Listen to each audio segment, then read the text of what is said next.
you working towards a new 10K goal? Well, you might want to consider adding some sprint training into your routine.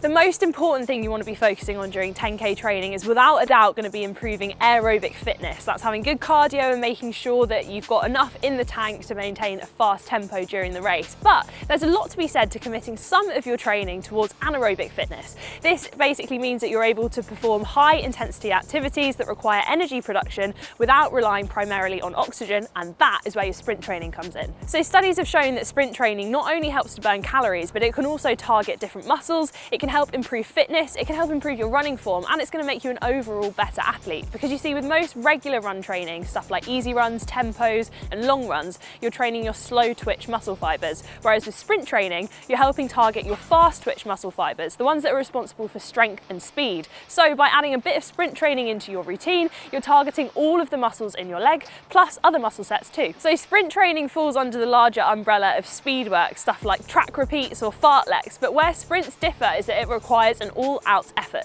Okay, so let's start having a look at some specific examples of sprint training that you can add into your routine, starting off with some sprint intervals that you can try. Now, if you're a complete beginner and you've never done intervals before, you might want to jump into some easier entry-level interval training rather than going straight to sprint training. And don't worry, if you have no idea where to start with intervals, head to the link in the description of this video where Runna will sort you out with a personalised training plan to get you started. Okay, so let's chat through some sprint intervals for an intermediate runner. So starting off with, you need to make sure that you are somewhere nice and flat, so on a track or on a nice wide path like I am right now.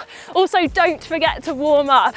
You're going to be sprinting all out here, so you need to make sure that you're nice and warm. Do 5 to 10 minutes of gentle jogging, followed by some dynamic drills, not only to make sure that you're nice and warmed up, but also to get you thinking about good form cues so that when you start sprinting, you're already doing good running form.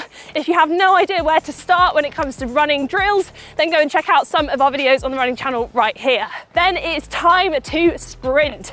So do 30 seconds all out as fast as you can. Then you're going to bring the pace right back down and do 4 to 5 minutes of really gentle jogging to help let your body recover. So depending on how you feel and whether you've done these before, you might want to do 3 or 4 of these short 30-second sprints, or if you want a bit more of a challenge, you could do up to 6 or 8 and reduce the recovery time in between them so that you're not out here all day.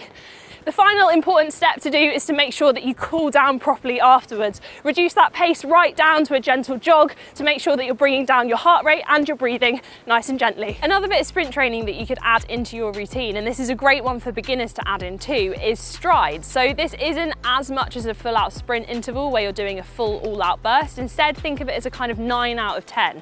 So we've got a full guide on the running channel into how to do strides, but to give you an overview, it involves short bursts of kind of 20 to 30 seconds at a near maximal effort.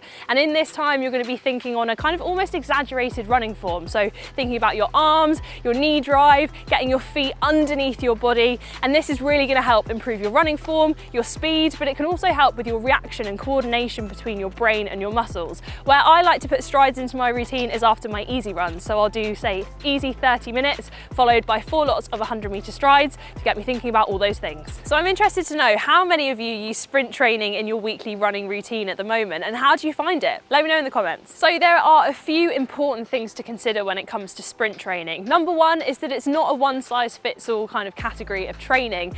Beginners need to start off by building a good base level of fitness before thinking about incorporating short bursts, and the more experienced you become, the longer your sprints and sessions can become too.